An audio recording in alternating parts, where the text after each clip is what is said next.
Ano ang nasa likod ng marka ni Cain? Hustisya, awa, at babala ng Diyos. Ito ang susunod kong tatalakayin.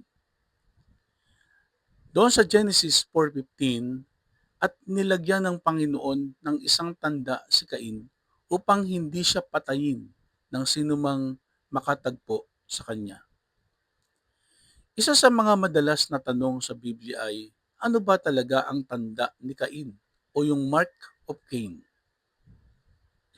Matapos patayin ni Cain ang kanyang kapatid na si Abel, pinarusahan siya ng Diyos dahil sa kanyang kasalanan. Ngunit sa gitna ng hatol, naglagay ang Diyos ng isang tanda kay Cain upang hindi siya patayin ng iba.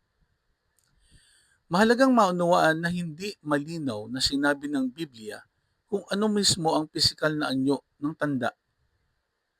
Ang focus ng kwento ay hindi ang hitsura ng tanda, kundi ang mensahe nito tungkol sa kasalanan, hustisya, at awa ng Diyos.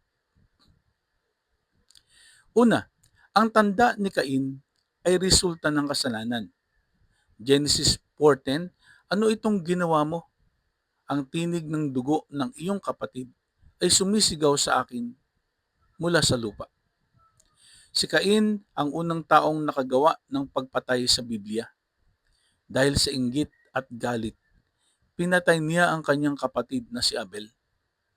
Ang tanda ay dumating pagkatapos ng kanyang kasalanan at bilang bahagi ng pakikitungo ng Diyos sa kanya. Pinapakita nito na ang kasalanan ay may bunga at may epekto hindi lamang sa atin, kundi pati sa ibang tao.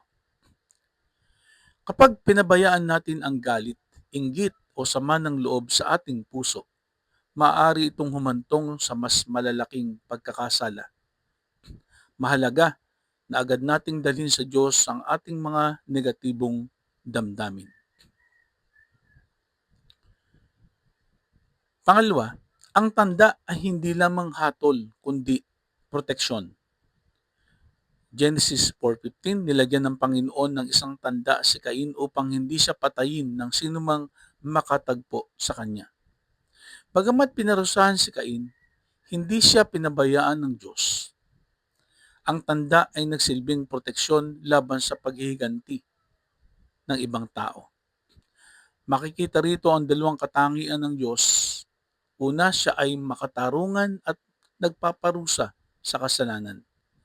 Pangalawa, siya ay maawain at nagbibigay pa rin na biyaya. May mga pagkakataon na nararanasan natin ang bunga ng ating maling desisyon. Ngunit kahit sa gitna ng ating pagkukulang, hindi nawawala ang awa at tabag ng Diyos sa mga lumalapit sa Kanya.